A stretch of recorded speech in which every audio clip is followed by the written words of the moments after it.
যে খবরে নজর রাখবো, জরুরি ভিত্তিতে সায়ন্তিকা এবং রেয়াত হোসেনকে ডেকে পাঠালেন স্পিকার বিধানসভায়। বৈঠকের জন্য ডেকে পাঠালেন। 4টের সময় বৈঠক ডাকা হয়েছে। এর আগে রাজভবনের পক্ষ থেকে চিঠি দিয়ে জানিয়ে দেওয়া হয় বিধানসভায় যে শপথ নিতে গেলে রাজভবনেই আসতে হবে, কারণ মুখ্যমন্ত্রী মমতা বন্দ্যোপাধ্যায় রাজভবনেই শপথ নিয়েছেন। সায়ন্তিকা রাজভবনের শপথে আপত্তি জানিয়ে চিঠি দিয়েছিলেন, তার পরিপ্রেক্ষিতে রাজভবন থেকে চিঠি যায় এবং এই চিঠি যাওয়ার পরে বিধানসভাতে চিঠি যাওয়ার পরে তড়িঘড়ি জরুরি ভিত্তিতে সায়ন্তিকা এবং রেয়াত হোসেনকে ডেকে পাঠালেন স্পিকার বিমান বন্দ্যোপাধ্যায়। বিকেল 4টের সময় বিধানসভায় বৈঠক। বিস্তারিত জানবো আমাদের প্রতিনিধি বিট্টুর কাছ থেকে। বিট্টু, এই বৈঠকে কি মূলত শপথ নিয়েই আলোচনার সম্ভাবনা? দেখো, মূলত তোমার জানিয়ে রাখা ভালো যে রাজ্যপাল যেহেতু বলেই দিয়েছেন চিঠিতে যে মুখ্যমন্ত্রী সভায় মমতা বন্দ্যোপাধ্যায় রাজভবনে শপথ নিয়েছেন, এছাড়াও অন্যান্য বিধায়করা রাজভবনে শপথ নিয়েছেন, সেক্ষেত্রে দাঁড়িয়ে যদি শপথ কালকে না হয় তাহলে সাংবিধানিকভাবে যা যা ব্যবস্থা নেওয়া দরকার রাজভবন সেই ব্যবস্থা নেবে। মূলত রাজভবনের তরফে স্পষ্ট বক্তব্যের পরই আজকে তড়িঘড়ি দেখা যাচ্ছে দুই বিধায়ককে স্পিকার বিমান বন্দ্যোপাধ্যায় বিধানসভায় ডেকে পাঠিয়েছেন। বিকেল 4টের সময় বৈঠক আছে এবং সেখান থেকে সিদ্ধান্ত হবে যে রাজভবনে শপথ বাক্য পাঠ করবেন উভয় মিলে, নাকি তারা যে অবস্থান নিয়েছিলেন সেই অবস্থানেই কার্যত স্ট্যান্ড করবেন। মূলত এইটাই এখন প্রশ্ন বিস্তর এবং সেই নিয়ে চূড়ান্ত সিদ্ধান্ত হবে আজকে বিকেল 4টের সময়। দুই নবনির্বাচিত বিধায়ককে ডেকে পাঠানো হয়েছে। বিকেল 4টের সময় সেই বৈঠক হবে স্পিকারের ঘরে, যেটা এখনো পর্যন্ত জানতে পারছি। সমর্থিতা, ধন্যবাদ বিট্টু। এদিকে এই নিয়ে সায়ন্তিকা এবং রেয়াত হোসেনের এই শপথ গ্রহণ নিয়ে শুরু হয়েছে রাজনৈতিক চাপানোতর।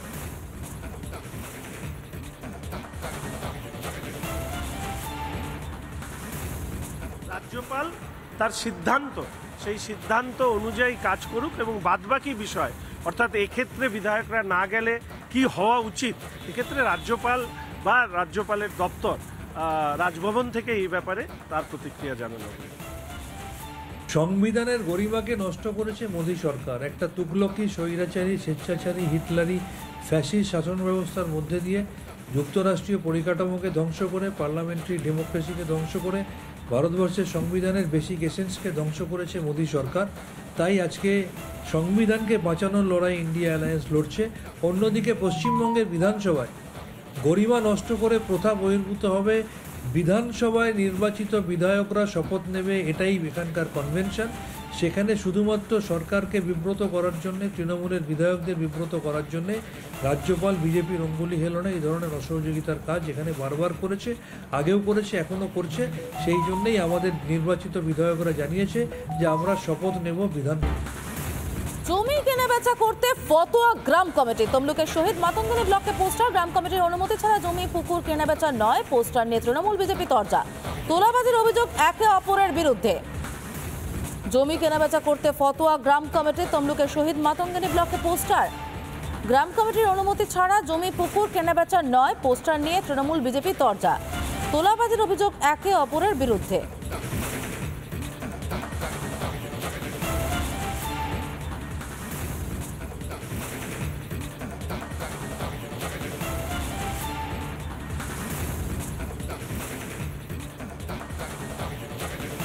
আজকে আমাদের নজরে এসে বিভিন্ন পেপারে দিয়েছে এবং জেলা থেকেও আমার কাছে পাঠিয়েছে।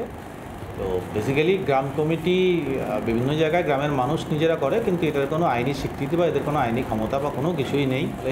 এটা করতে পারে না। আমরা খবর পাওয়ার সঙ্গে সঙ্গে সংশ্লিষ্ট গ্রাম পঞ্চায়েত, এটা পাওয়া গেছে কাকরদা গ্রাম পঞ্চায়েতকে প্রধানকে জানিয়েও দিয়েছি এবং আমি ডেকেছিলাম, ডেকেও বলে দিয়েছি যাতে এটা ইমিডিয়েটলি সরিয়ে দেওয়ার ব্যবস্থা করা হয়। যদি সরিয়ে দিতে না পারে তাহলে আগামীকাল আমরা এটাকে সরানোর ব্যবস্থা করে দেবো, কারণ এটার কোনো আইনি বৈধতা নেই। তাদের এহেন সিদ্ধান্ত গ্রহণ করার কারণ খোঁজ করতে গিয়ে আমরা জানলাম যে ওই সংশ্লিষ্ট এলাকায় দুটো পঞ্চায়েত সদস্য রয়েছে, দুটো গ্রাম পঞ্চায়েত এলাকা। এই দুজন তারা জমি কেনাবেচার সঙ্গে যুক্ত, তারা জমি মাফিয়া হিসাবে এলাকায় পরিচিত।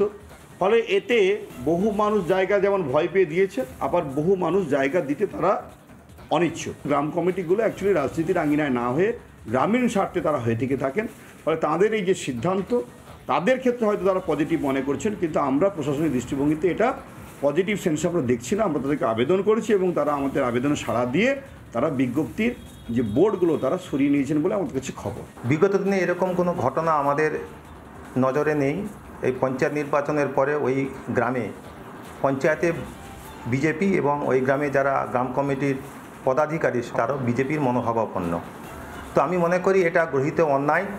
ক্রেতা বিক্রেতা তাদের পৈতৃক সম্পত্তি, তারা কাকে বিক্রি করবে সেটা তাদের নিজস্ব ব্যাপার। এবং আমি মনে করি এইটার দ্বারা তারা বোঝাতে চেয়েছে যিনি জমি কিনবেন এবং যিনি বিক্রি করবেন। হাওড়ার কদমতলা বাজারে ঠিক সামনেই এইভাবে আবর্জনা রাস্তার উপর স্তূপীকৃত হয়ে রয়েছে।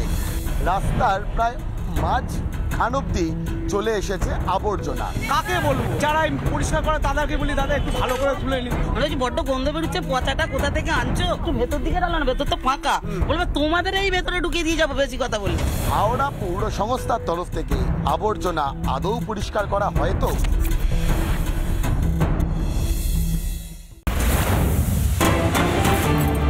খবরে নজর রাখবো খড়গপুরে দিনে দুপুরে শুট আউট। 15 নম্বর ওয়ার্ডে চলল গুলিবিদ্ধ সন্তোষ নামে এক তৃণমূল কর্মী। বিস্তারিত জানবো আমাদের প্রতিনিধি সুদীপ্তর কাছ থেকে। সুদীপ্ত, কি জানতে পারছো এখনো পর্যন্ত?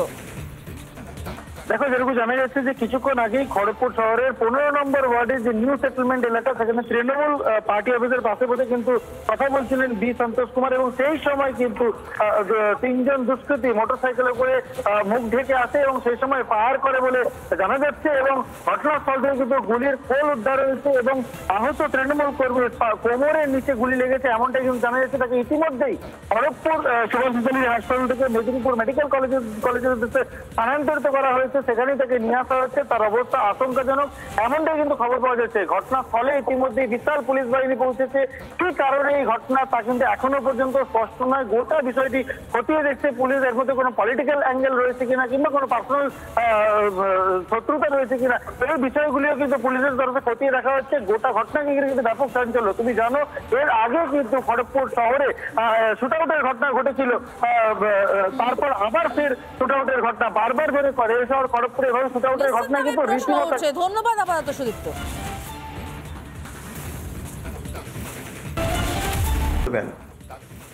হাওড়ার কদমতলা বাজারে ঠিক সামনেই এইভাবে আবর্জনা রাস্তার উপর স্তূপীকৃত হয়ে রয়েছে। রাস্তার প্রায় মাঝ খান অব্দি চলে এসেছে আবর্জনা। কাকে বলবো? যারা পরিষ্কার করে তাদেরকে বলি দাদা একটু ভালো করে তুলে নিন। বলছি বড্ড গন্ধ বেরোচ্ছে, পচাটা কোথা থেকে আনছো? একটু ভেতর দিকে ডালো না, ভেতর তো ফাঁকা। বলবে তোমাদের এই ভেতরে ঢুকিয়ে দিয়ে যাবো, বেশি কথা বলি। হাওড়া পৌর সংস্থার তরফ থেকে আবর্জনা আদৌ পরিষ্কার করা হয় তো?